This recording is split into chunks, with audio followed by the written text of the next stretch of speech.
Nakapag-video call pa sa kanyang anak at partner sa Sorsogon, si Apprentice Seaman Ian Paul Fresado, isang gabi bago masunog ang tinutuluyan niyang gusali sa Binondo, Maynila.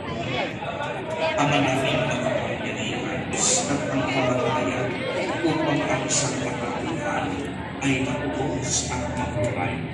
Ang pag-anupa ayon sa diwa ng pagsunod sa iyong loob na ginagawa ng iyong anak ang kasama ng Espiritu Santo magpasa ng pasimula ng pagkakari ng Espiritu Santo away sa inyo. Araw ng Biyernes, unang Biyernes sa unang araw.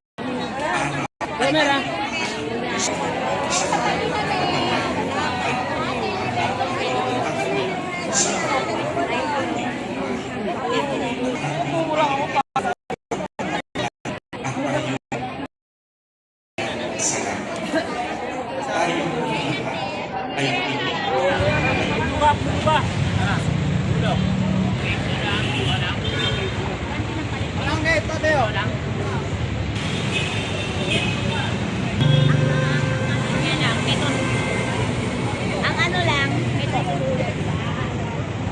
Ayaw, masaka.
Guys, makikita nyo pawang mga workers at mga breadwinners pa naman yung mga nasawi. Nalulungkot ako guys kahit hindi ko sila personal nakakikilala. Makita ko yung mga cadaver nila na nilalabas mula sa sa gusaling yun kasi nandun ako nung mismong nilalabas nakakapanlumo how much more dun sa family. Kaya condolence na lang.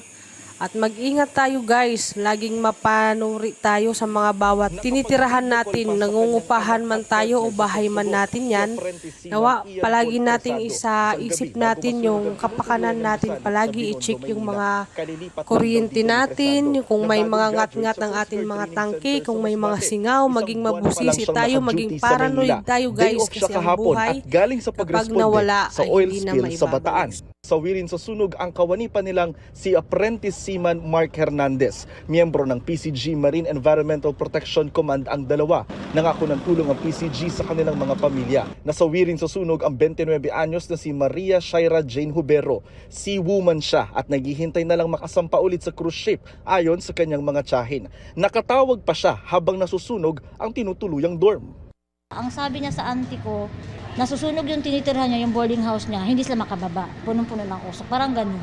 Kaya nung tinatawagan ko na siya, wala na. Pumanaw rin sa sunog si Ivy May Reforma, 24 anyos, na first time sanang sasampas sa barko. Pati ang 24 anyos ding si Shania Nicole Arabis. Na-cremate na ang mga labi niya at iuwi ng ina sa Quezon. Kwento niya, nagtatrabaho sa isang grocery store ang kanyang pamangkin at wala pang isang taong nangupahan sa nasunog na gusali sa Bicol at lumuwas ng Manila para magtrabaho. Lumabas sa investigasyon ng Manila Fire District na sumingaw na LPG ang dahilan ng sunog.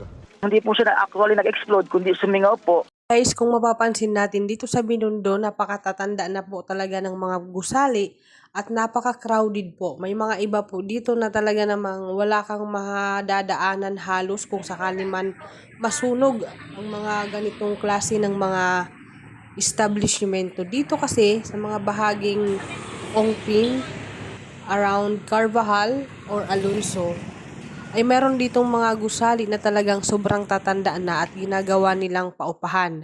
Ang ginagawa guys ng iba, uupahan nila yung isang buong palapag. Ngayon, yung umupa doon, ang gagawin nila is gagawin naman nila ngayong bid space. Kahit na hindi sila nagpapaalam sa may-ari ng bahay, ginagawa pa rin nilang bid space dahil sa ano nga nila ng pera, no? Diskarte kumbaga ang ginagawa nila. Ngunit may kakulangan din ang mga ganitong uri guys ng mga may-ari ng mga building kasi ang karamihan naman dito is hindi talaga sila dito nakatira yung mga may-ari kundi pinapaupahan. Ngunit ito ay kanilang pagkukulang pa rin dahil hindi nila inaalam kung ano ba talaga ang gagawin doon sa kanilang paupahan. Yung iba nakakalusot, nagpapa-bid space sila para nang sa ganun ay pagkaroon nga naman sila ng malaking kita dahil kapag dito ka sa Binondo ng upahan, tsak na malaki ang upa. Nasa around 5,000 ang pinakamababa ng bid space kasi nga naman malapit sa lahat at malapit sa mga kainan dito, malapit sa lahat ang area. Kung ikaw ay pupunta ng Maynila, sa mga lalakarin mo sa DFA o sa kahit na saan man sa Makati, napakalapit kapag nandito ka sa Maynila. Kumbaga accessible guys yung area. Kaya ang iba talaga is napipilitan na dito mag-board, no? Na hindi nila iniisip yung kapakanan din nila na bandang huli na what if magkaroon talaga ng sunog. Kasi yung mga building dito guys, kadalasan yan, nagpaka-grills. May mga fire exit yan kadalasan pero sarado yan. Kasi ang mga Chinese guys, gusto nila yung area nila is talagang close.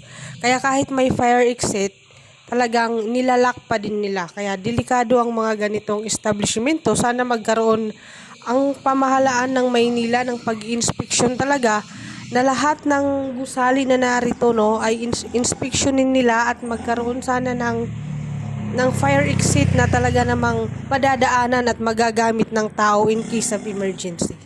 So, yun lamang guys, mag-ingat tayo sa lahat.